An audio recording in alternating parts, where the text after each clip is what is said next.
This is NHSN Live. News and announcements with Victor Hoffmeister. Weather with Nicholas Niprath. And sports with Jace Olson. Produced by Joel Joslin. Good morning. Today is Friday, April the 13th. Spooky, I know, and we have a spooky news story for you today. Apparently, we might be going to war with Russia. President Donald Trump warned that airstrikes against Syria were imminent Wednesday after a Russian diplomat pledged that any U.S. missiles fired at the country would be shot down and their launch sites targeted. Trump said in a tweet, Russia vows to shoot down any and all missiles fired at Syria. Get ready, Russia, because they will be coming nice and new and smart, end quote. Let's hope the situation doesn't snowball out of control. Speaking of snow, how are spring sports coming along, Jace? Last Tuesday, the baseball team traveled to Westfield for the conference opener. It was a close game throughout, with the papermaker scoring a tying run in the top of the seventh. However, in the bottom of the seventh, Westfield hit a blooper to score the winning run. That's all for sports. Now to Nick with the weather. Being that it's Severe Weather Awareness Week, we thought it'd be fitting to have Nick Niprath here to tell us a little bit about his progress on Storm Ready certification here in the school district. Nick, what changes have you made to the district policy to ensure students' safety in the event of severe weather? Well, overall, I went ahead and looked at the current policy that's in the red binder, and I decided that it needed to meet certain criteria for the Storm Ready certification that I'm looking to get for the school district. So I went through the policy, re-identified some issues, tried to make the plan a little bit more clean-cut on this is what needs to be done when a weather alert is issued and those sorts of things. And what was the goal of yesterday's weather emergency drill? Well, basically, it's for you to really understand what the plan is within the school, so you're familiar with it in case a weather emergency actually happens. In addition to that, it allows administration to take a look at what's going on when the drill happens, is the plan working, and those sorts of things, and to make the adequate changes if anything needs to be made. And what can we do as students to better protect ourselves in the event of a tornado or severe weather? Well, the best thing to do is follow the information I gave on the previous episode about safety at home. But if you're at school, one good thing you can do is if we're actually having a real tornado warning or a real severe thunderstorm warning, and the storm is hitting, covering your head to protect yourself from debris and those sorts of things are always good.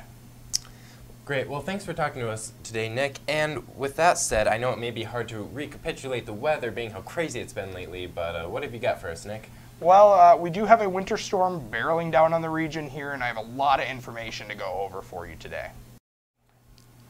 So we do have a lot to talk about here with the impending winter storm, so we're going to go ahead and get right to the weather radar here. As you can see, we do have some thunderstorms down in Iowa moving toward Wisconsin, so as those kind of progress toward the area, we're going to watch them. Maybe some small hail. Could be severe at times. I'm not expecting any severe storms overall, though. Isolated severe at most. So let's take a look now at the weather alerts that we have in place. We have winter storm watches in effect for much of the area. Winter storm warnings out to the west. At this point, I'm quite concerned about the snow, the ice, and the National Weather Service is too with these winter storm watches. Winter storm watch means that potentially dangerous weather conditions will be occurring in the next 24 to 72 hours, and considerable travel problems are possible. So be prepared, especially all around Wisconsin, and if you have travel plans, continue to monitor the forecast.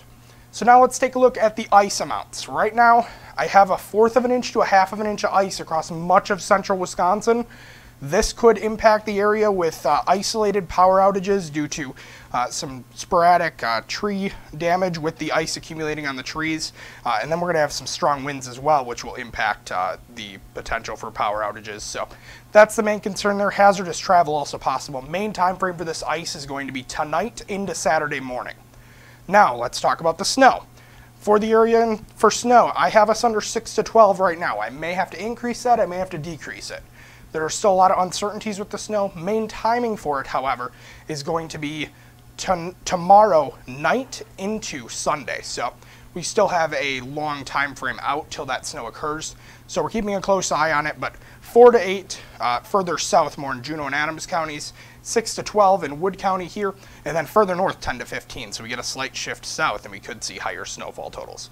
I'll have the latest updates. Stay tuned. And you can find the latest weather information at centralwisconsinweather.com.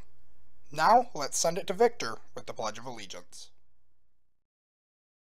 I pledge allegiance to the flag of the United States of America, and to the republic for which it stands, one nation under God, indivisible, with liberty and justice for all.